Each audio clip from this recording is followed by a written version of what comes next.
To my horror, I have discovered that at least some of the King James Version of the Bible was translated from the Roman Catholic Bible, the Latin Vulgate. For decades, the King James Version was my favorite Bible. The verses that I remember are KJV verses. And while I knew that there were errors in the King James Version, I had not been sure about where those errors came from. Unfortunately, I now see the fingerprints of Rome all over this. The question is, how much? How much of the King James Version is Catholic?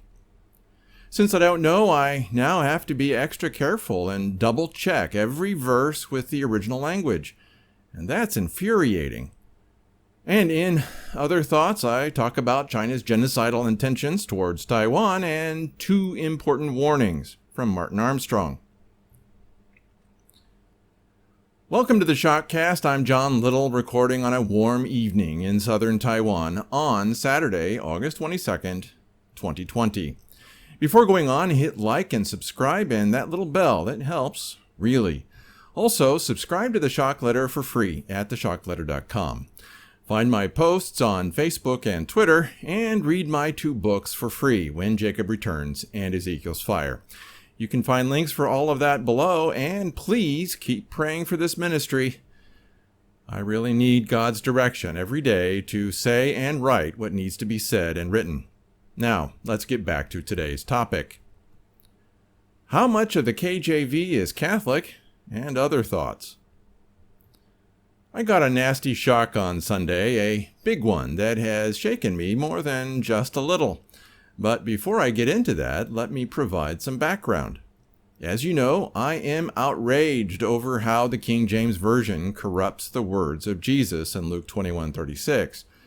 The KJV says that we should pray that we would be accounted worthy to escape the Great Tribulation, while Jesus actually said that we should pray that we are strong enough to escape or prevail during the Great Tribulation.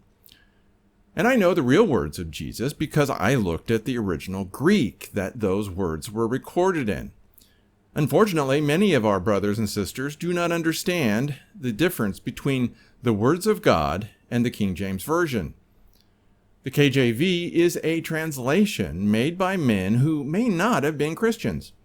The actual words of God in the New Testament were written down in Greek, and it's not hard to find. If you want to read the legitimate, pure, and authentic words of God in the New Testament, you need to learn Greek. More specifically, ancient Greek. For the Old Testament, you need to learn Hebrew and maybe some Aramaic. Unfortunately, not all of us can do that, so we are stuck with having to read a translation. And even if you did learn Greek and Hebrew, you still would not be absorbing it with the language that you grew up with, your heart language. The Bible is meant to be absorbed, consumed, and immersed in. It is meant for you to read all the way through, over and over and over, for all of your life. You need to let the Bible invade, saturate, and even infect the very core of who you are. And you need to do that in a language that makes sense to you, at the very center of who you are. That's why you need a translation. But unfortunately, translators make mistakes. Some are harmless, some are odious, and some are truly satanic. Then I believe that the corruption of Luke 22:36 by the Anglican translators of the King James Version is in the satanic column, especially when I found out why it was corrupted in this way. Would the pre-tribulation rapture lie have been able to infect so many Christians if the real words of Jesus had been available to us? For me, the answer is no. I doubt that John Nelson Darby would have been able to poison us with his false ideas if we all knew that we had to be strong enough to get through the Great Tribulation. So the King James Version corrupted our understanding of what was coming by saying that you needed to be accounted worthy to escape, meaning good enough in the eyes of God to keep you from being harmed. And Darby doubled down on this corruption of the Bible by repeating it in his own corrupted translation. Furthermore, being accounted worthy is a very Roman Catholic idea. For Catholics, you need to be good enough to make it into heaven. You need to have enough good works, and if you don't have enough goodness to make it, you'll need to pay a priest to pray and afflict himself on your behalf. In Roman Catholicism, faith is secondary. Well, after church on Sunday, I was talking to friends about how awful the King James Version had corrupted Luke 21:36. Before I had even gotten a tiny bit of my outrage expressed, one friend calmly pulled out the English Standard Version and showed me that the ESV translated it correctly. Talk about being deflated. I was ready to launch into a towering diatribe, and my friend had already beaten me to the punch. Then when I asked about how it was possible to make such a simple and awful mistake, that same friend showed me where the mistake had come from. The Roman Catholic Bible, also known as the Latin Vulgate. I was shocked, horrified, and outraged all at once. No surprise, right? To find out that the precious words of Jesus had been corrupted by the most evil organization on earth was beyond sickening. But the fact that the Anglicans had inflicted this corruption on us for 400 years was even worse. And then to add a final touch of evil to all of it, many pastors have doubled down on this corruption and called it anointed by God. For more than 1,000 years, the Roman Catholic Church murdered our brothers and sisters by the thousands and millions. And they used the most obscene tortures known to man in their attempt to stamp us out. And at the same time, they engaged in every form of political and spiritual corruption possible. And Anglican translators used the Bible of the enemy to translate the King James Version. And no, the Anglican Church is not Christian. There might be Christians within the Anglican Church. There might even be Anglican clergy who are true Christians. Anything is possible, and I am not here to judge the salvation of anyone. What I am here to do is judge the fruit of these people, and just like all the other harlot daughters of Rome, the Anglicans have tortured and murdered many of our brothers and sisters. In fact, one of the reasons why the United States of America exists today is that Christians fled Anglican persecution in search of freedom to worship God. That's right. The false church that translated the King James Version also persecuted and murdered our brothers and sisters. If that doesn't make you pause and think, I don't know what will. Yet we have pastors who will hold up this Anglican Bible, the King James Version, and proclaim that this translation was inspired by God and is without error. And I just do not understand why a pastor would repeat a lie like that. These men should know better than to say something so deeply and obviously wrong. What are they? Secret Anglicans, maybe? For decades, we have had concordances, dictionaries, and interlinear Bibles to help us see the errors in the King James Version. These tools have their own errors. They aren't perfect, but they have made it clear for a very, very long time that there are deep errors in the King James Version. They aren't hard to find. So why are our pastors proclaiming that the King James Version is without fault? Again, are they secret Anglicans, crypto-Catholics? And no, I really don't know the answer, but I do know that our seminaries are full of proud and corrupt doctors of theology who value their jobs more than the truth. I've talked about this before, and I am truly disgusted. If you went to a seminary, you've been poisoned. Unfortunately, the question remains, how much of the KJV is Catholic? I just don't know, and since I don't know, I will need to double down on my efforts to double-check every verse from the Bible that I quote, and it's exhausting. But with so much error being passed around, it is an absolute necessity. Please, I'm begging you, you must understand what the one true Bible actually is.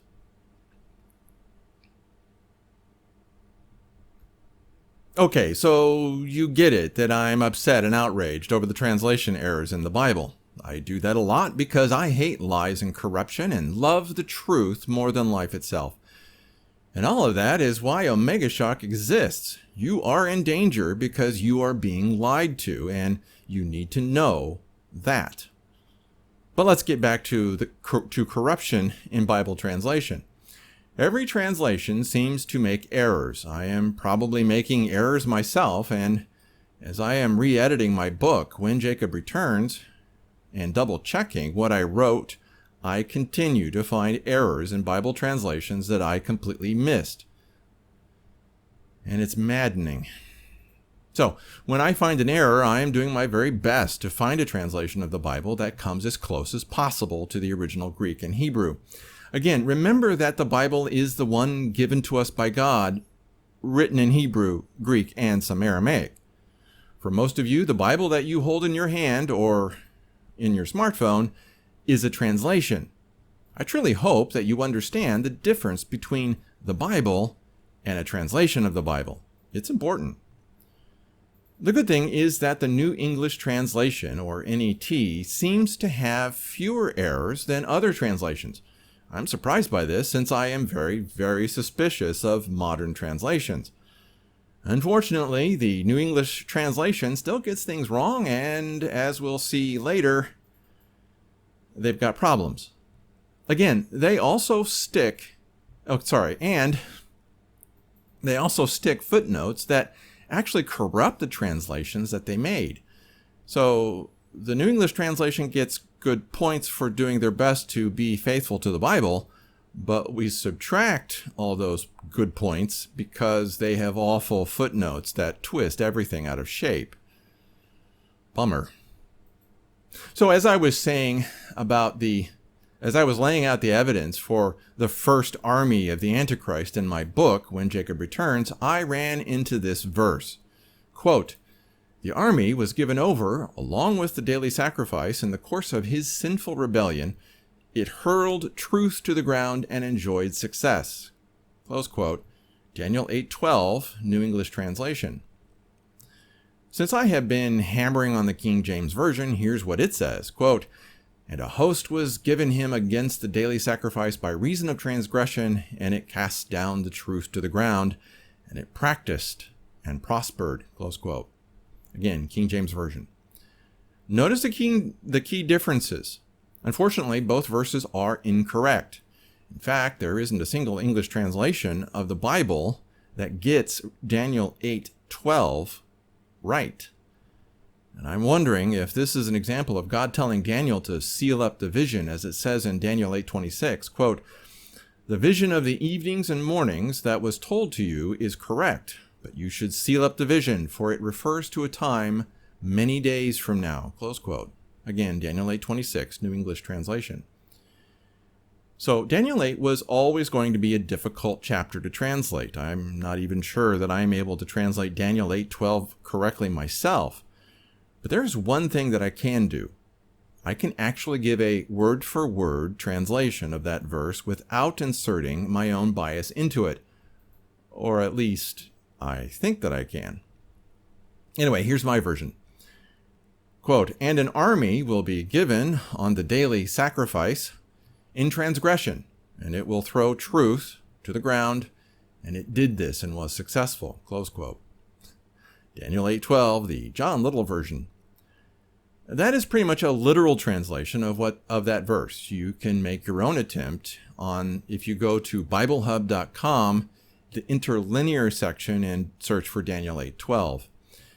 Even that link makes errors in Hebrew grammar, and those errors are understandable since the verse appears to be deliberately cryptic. The word al, Ein Lamed, does not mean oppose. It means on or above. For instance, the Israeli airline El Al literally means to above. The word al never means oppose.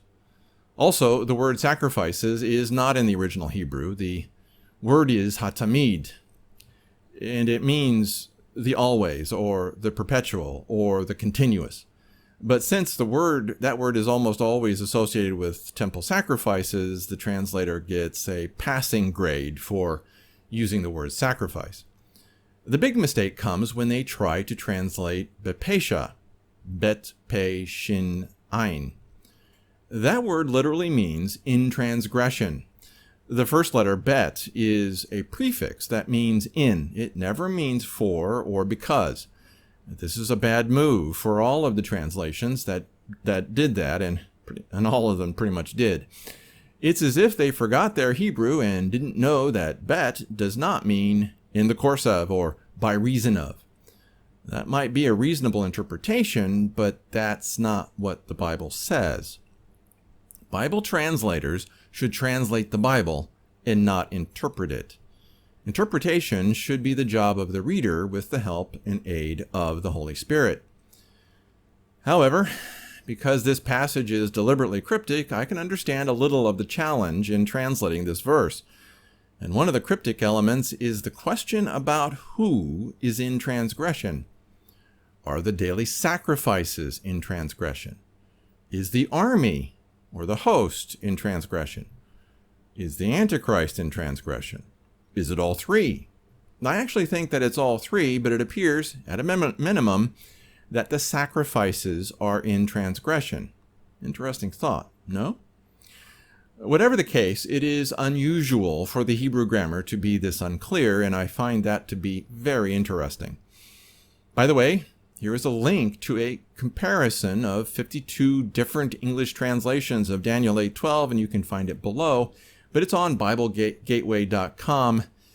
They have a comparison of all 52 translations that they have of that verse. They all get it wrong, all of them. Some come closer than others, but as you go through them, it is clear that a lot of these translators are weaving in their own view of eschatology. And that is a sin. Some of these translators were obvious preterists, since it is clear that they were claiming that this chapter refers to AD 70, when Jerusalem and the temple were destroyed. And to twist the translation of Daniel 8 with that belief is a foul and evil thing. But I would even say that about those who wove in an interpretation that I agreed with. I don't care how right you are, putting your own interpretation of the Bible into the Bible is deadly wrong. No one should ever, ever, ever do that. No matter how right you think that you are, it is still a sin in the eyes of God. And great damage has been done to our understanding of God and His intentions because translators inserted their beliefs where they do not belong. In fact, I believe that a large part of the blame for the current confusion over prophecies of the last days is due to sinful translations. And in our ignorance of Hebrew, Greek, and Aramaic, we have allowed them to sin against us and against God. And you need to know that these translations have damaged your ability to see what God wants you to see. The more that I have dug into this, the more horrified that I have become over the evil that has been done to us. And now, for something completely different.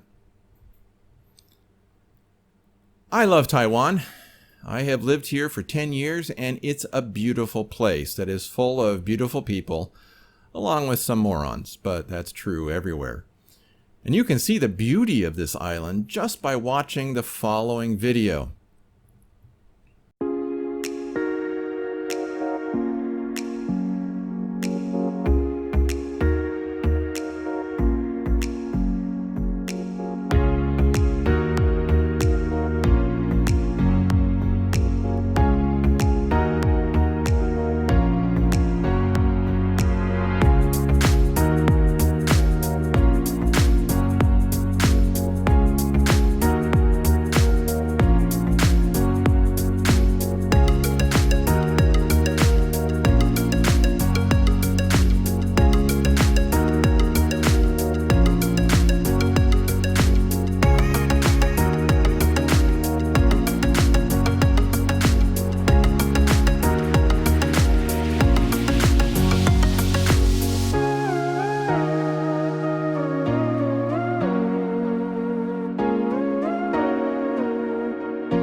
That's just the first minute. Click the link below or at the end of this Shockcast to watch all of it. The title is Don't Go to Taiwan, travel film by Tolt, number 16. I love that. It's pure reverse psychology and thoroughly tongue-in-cheek. Awesome. And yeah, I personally know most of what is in this video. I've been there. So think about all of that as you consider this important fact. China wants to kill me and 23 million Taiwanese. All of that beauty, all of those people, everything that you see in that video, China wants to kill and destroy. They want us dead. And I take that a bit personally. True, they would prefer that everyone on this island bow down and agree to be enslaved and abused by the Chinese Communist Party. But since the Taiwanese don't want that, they have to die. And yes, that is exactly how the rulers of China think. You bow or you die. It's that simple. If you need confirmation, just look at the blood-soaked history of China.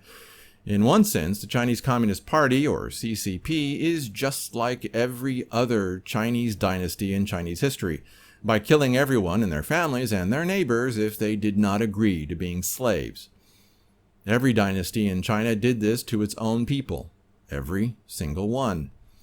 Unfortunately, there is a far more demonic twist to this attempt to murder all who do not accept slavery. The Chinese communists are trying to do more than just enslave our bodies and our actions. They also seek to enslave our minds and our souls. What Xi Jinping and his thugs are trying to do is evil beyond belief, and I sometimes struggle to understand how a government like the CCP can be so evil. But since I lived in Israel for 15 years, I know a little bit about what evil looks like. The evil in the heart of Islam is very, very close to the evil in the heart of the Chinese Communist Party. In fact, you could call Taiwan the Israel of the Far East. Unfortunately, the mainstream media isn't telling you very much about what China intends to do to Taiwan. In fact, they probably aren't telling you anything about Taiwan. But I live near an air base in the southern part of this island, and I hear the jets roar overhead as they scramble to intercept yet another incursion by the Communist Chinese Air Force. And it almost seems like it's happening every day now.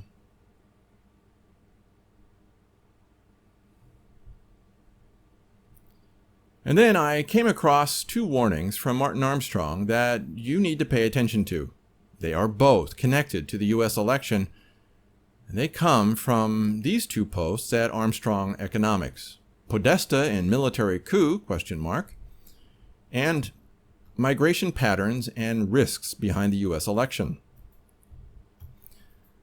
They are short and important, so I will quote them here. First one is Podesta and military coup, ? Quote, I seriously doubt that the majority of people even think this election is anything but normal. Many hate Trump simply because of his tweets. Others cannot even explain why they hate him so much. This has been an information war from Russiagate to impeachments. The divide between Republicans and Democrats has never been this significant since the Civil War. The worst part of this has been just how intense hatred has entered the game. This is no longer just politics, it is all about the future and human rights. There has been an intense battle to overthrow Trump, which is an international effort because they see him as standing in the way of their global goals of this new green socialist agenda. They are applying pressure on fund managers to end all investment in China and Russia to bring them to their knees to accept this global agenda. Our computer warns that effort will fail, while our computer also warns of this being the most corrupt election in American history. We have been forecasting for more than a decade. I have stated plenty of times, nobody will accept a political loss this time around. There was a group of former top government officials in which they called themselves the Transition Integrity Project, where they played a game as they did at Event 201 for this virus. They had 4 possible scenarios, which even included one that looked like 2016, where they would lose the Electoral College. Mr. Podesta played Mr. Biden, and he responded that his party wouldn't let him concede as Hillary had done, alleging voter suppression. Podesta then persuaded the governors of Wisconsin and Michigan, again in the simulation that was run, governors of Wisconsin and Michigan to send pro-Biden electors to the Electoral College to change the vote. They also played out a scenario where a Trump victory would lead to California, Oregon, and Washington moving to secede from the United States. He also played that if the Electoral College could not make a decision because of the delays from the mail-in votes, then the House leader, Pelosi, would name Mr. Biden president. The Senate and White House would reject that and support Mr. Trump, and at that point, Podesta would turn to the military to remove Trump. Never in the history of any election has there ever been such a political war game played. This warns that our computer has been forecasting about the rise of civil unrest and the risk that this will prove to be the most corrupt election in American history. I have also warned that Trump was not my concern. My biggest concern has been what comes after Trump. It does not appear that we will still have elections post-2024 going into 2032. Even a Trump victory may buy us a few more years, but we must face the fact that we are spiraling down into political chaos and there will be no coming back. Clearly, the financial capital of the world will shift to Asia. This battle is more than defeating Trump. It is about changing the United States to join a greater socialist agenda, which is on target from the previous revolutionary attempts since 1848. Close quote. The next one is titled Migration Patterns and the Risks Behind the U.S. Election. And it comes from a question. Quote, question. Being that there is lots of trouble coming after the election, does Socrates, Martin Armstrong's computer system, does Socrates see a mass exit of people to other countries, in effect Canada, from CM? Martin Armstrong answers, no. The indication is the opposite. It appears that people are moving into the Midwest and selected areas in the South, particularly Florida. We are running two major projects. Number one is country-by-country analysis, and number two, state-by-state analysis to determine the election. It appears that we will not know who the president is at best until December, and at worst into January 2021. This mail-in vote and states deliberately locking down again to prevent voting are all designed to create total chaos for the election. We now have the military establishment suggesting that the military should intervene in the election. General Milley has been urged to remove Trump by force if he refuses to leave office by other retired generals on behalf of the left-wing agenda. This is falling in, like with Podesta's comments from his war game that we talked about before, his rehearsal for the election. But make no mistake about it, the elite in the military would love to remove Trump under any excuse, as they did against Kennedy, as in John Fitzgerald Kennedy assassinated in Texas, so that they can invade Syria and confront Russia. Russia's EMP program is not fully appreciated or understood. If they could reach the level of a major satellite EMP cannon, they could take out the internet and electronic communications in the USA, paralyzing the ability to respond. So far, their EMP weapon, as described, is more closely resembles microwave guns, a kind of directed energy weapon that's seeing modern usage as an anti-drone tool with a range of up to 10,000 kilometers. A range up to 10 kilometers. Russia is not defenseless, and the U.S. military establishment may be biting off more than they can chew with their arrogance. Close quote. And as I may remind you again, as I have talked about, in fact, as one of the reasons how Omega Shock got started, an EMP weapon plays a big role in what I believe could be coming. Anyway, I strongly advise everyone to pay careful attention to what Martin Armstrong says. We are moving into horrifyingly bad times, and people do not realize what is coming. As Armstrong says, 2024 will likely see the last American election. Think about that. That's it for this Shockcast. If you appreciated this video, hit like, hit subscribe and that little bell if you haven't done that already, and then leave a comment. I like seeing what you have to say about what is said here. Your input is welcome. Then help keep Omega Shock and the Shockcast alive. There's a link below that can help you do that. I did this for free for 8 years, and now I can't. Also, subscribe to the Shock Letter at theshockletter.com and read my books for free, When Jacob Returns and Ezekiel's Fire. You do not want to get caught by what is coming.